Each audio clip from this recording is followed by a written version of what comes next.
your heart from anxiety and depression. Then, your relationship with the Holy Quran. Yung totoo, sino dito yung araw-araw kahit isang page nakakabasa ng Quran? Isang page na. Araw-araw nakakabasa ng Quran. Itaas ko kamay. Araw-araw, mashallah. 1, 2, 3. Araw-araw ang sinasabi ko ha? 4, 5, 6, 7, 8. Wala pang 20. Ang tao dito nasa 300. Sweden, mga pagaling ko. Kaya ilan yung mabasahin ng Quran kapag namatay ka?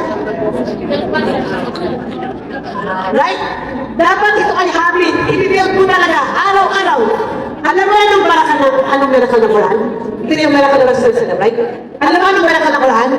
Kahit sabihin mo sa sarili mo na, Ya Allah, ngayong radya, ang papasahin ko lang ng Quran, 1 page. Ito mali mga Pilipos. Kahit napakabagal mo magbasa sa minister yan. Pero kung mabilis ka magbasa, 2 minutes, tapos mo na yung 1 page. 1 page lang. Alam mo anong baraka? At alam ito na mga nagbasa ng Quran. The people of Quran knows that one of the miracle of Quran from 1 page, hindi ka kontento. Makikita mo yung sarili mo, next week, 2 na. Next week, 3 na. Next week, nakasampo ka na. Dahil ang puso, gahaman yan sa pera, gahaman yan sa kasalanan.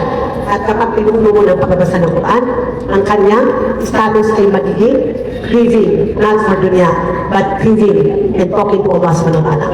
Quran is the word of Allah, kalimatullah. Quran is your guidance. Mahirap na buhay ngayon. Mga tuloy-looks ka na, di ka okay, kaya magpasok na paraiso, no? Ako mismo, may time na gusto mo na magsala. Pero may time na, nakakalitan ka rin mo. Dito mo kapag na pag-unta o nakakala ka. Naubos ka ba, masukat sa nabuli alas 6. Right? Mga tao tayo.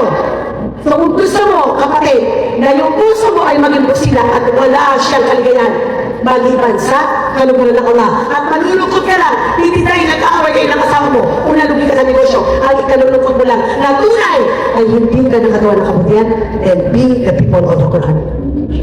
Mag-discover mo yung para ka ng Quran.